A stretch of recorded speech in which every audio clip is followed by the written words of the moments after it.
वित्त मंत्री निर्मला सीतारमण ने मंगलवार को चौथा बजट पेश किया, लेकिन इस बजट से आम लोगों के हाथ सिर्फ मायूसी ही लगी। जबकि मध्यम वर्ग के लोगों को इस बजट से महंगाई टैक्स से छूट और बेरोजगारी को लेकर बड़े ऐलान की उम्मीद थी। वित्त मंत्री ने इसे किसानों, महिलाओं और युवाओं का बजट बताया है। तो बजट 2022 में महिलाओं, किसानों, युवाओं, सैलरीड क्लास के लिए क्या क्या हुआ ऐलान, आइए देखते हैं इस रिपोर्ट में। आज केंद्रीय बजट 2022-23 पेश किया गया। हालांकि इस बजट से मिडिल क्लास को काफी ज्यादा उम्मीदें थीं, लेकिन सरकार ने उनकी उम्मीदों पर पानी फेर दिया और बजट में कोई राहत नहीं दी। वहीं देश बेरोजगारी से जूझ रहा है। ऐसे में देश में रोजगार को लेकर वित्त मंत्री ने कहा कि हमारे पास 60 लाख अतिरिक्त नौकरियां देने की क्षमता है।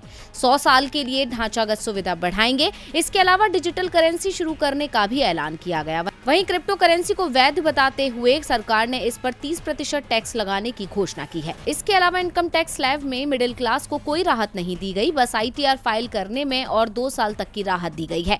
गलती पता चलने पर 2 साल तक टैक्स चुकाकर अपडेटेड रिटर्न भरा जा सकेगा। वहीं स्टैंडर्ड डिडक्शन भी बढ़ाने का ऐलान नहीं किया गया है और 80C में भी कोई छूट नहीं मिली है। डिफेंस सेक्टर के लिए वित्त मंत्री ने कहा कि रक्षा अनुसंधान एवं विकास बजट के 25% रक्षा R&D के साथ उद्योग, स्टार्टअप और शिक्षा के लिए खोला जाएगा। रक्षा में पूंजीगत खरीद बजट का 68% घरेलू उद्योग के लिए 2022-23 में निर्धारित किया जाएगा। वहीं बजट के जरिए किसानों की नाराजगी कम करने की कोशिश सरकार ने की है। किसानों को डिजिटल सेवा दी जाएगी। तिलहनों के उत्पाद को बढ़ावा देने का अभियान शुरू किया जाएगा। इसके अलावा देश भर में केमिकल फ्री नेचुरल फार्मिंग को बढ़ावा दिया जाएगा। गंगा के किनारे 5 किलोमीटर के दायरे में इसके पहले चरण की शुरुआत की जाएगी। मौजूदा वित्त वर्ष में 2,37,000 करोड़ रुपए के खाद्यान्न की MSP के तहत किसानों से खरीद की गई है। वित्त मंत्री ने कहा कि साल 2023 को हमने मोटा अनाज वर्ष घोषित करने का फैसला लिया है।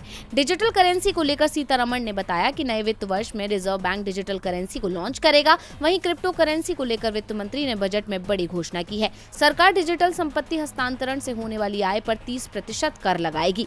बजट में बताया गया कि पोस्ट ऑफिस अब पूरी तरह डिजिटल होंगे। शिक्षा क्षेत्र को लेकर भी बड़े ऐलान किए गए। PM ई-विद्या के 1 क्लास 1 टीवी चैनल कार्यक्रम को 12 से 200 टीवी चैनल तक बढ़ाया जाएगा। मानसिक समस्याओं के लिए national tele mental health programme भी शुरू होगा। वित्त मंत्री निर्मला सीतारमण ने आम बजट में MSME के लिए कई अहम ऐलान किए गए हैं। ECLGS के दायरे को 50,000 करोड़ रुपए से बढ़ाकर 5 लाख करोड़ रुपए तक कर दिया गया है।